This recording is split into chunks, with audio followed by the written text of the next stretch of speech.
এবার তৈরি হচ্ছে ইন্ডাস্ট্রি, চারিপাশে চাকরি চাই, চাকরি, সরকারি চাকরি 5 লক্ষ আমরা চাই অ্যাপয়েন্ট করতে। কিন্তু সিপিএম আর বিজেপি নেতাদের বলুন, দয়া করে বেকার যুবক যুবতীদের ভবিষ্যৎ নষ্ট না করবার জন্য এই চাকরিগুলোকে আটকাবেন না।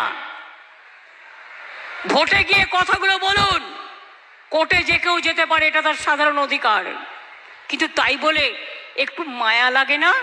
এত টিচার নেওয়া হবে, পোস্ট খালি আছে, আপনাদের জন্য নিতে পারছি না। মানে এই বিজেপি সিপিএম আর কংগ্রেসের নেতাগুলোর জন্য, কয়েকটা ফুরফুরের জন্য। প্রজাপতি ফুরফুরে উড়ে বুড়ে বেড়াচ্ছে, চাকরি পেলে তাদের লোকসান। তারা চায় না পুলিশে লোক নেওয়া হোক।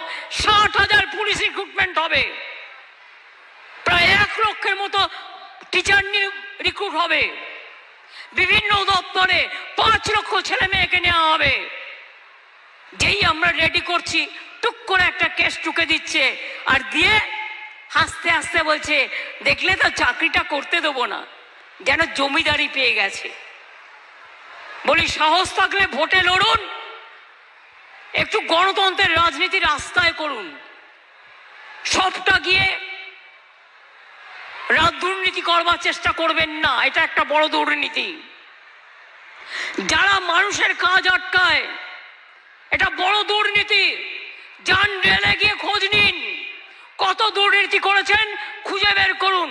আমরা তো কখনো বলি না, যা হোক ছেলে মেয়েরা চাকরি তো পাচ্ছে। ডিফেন্সে কি করেছেন, কত ডিল করেছেন, কই আমরা তো বলি না। কারণ আমরা মনে করি, যাই হোক ছেলে মেয়েরা চাকরি তো পাচ্ছে, চাকরি বাকরি আটকাতে নেই, এটা মাথায় রাখবেন। মানুষ দুটো খেয়ে বাঁচে, গরিব মানুষ, তাদেরটা আটকাতে নেই, এটা মনে রাখবেন।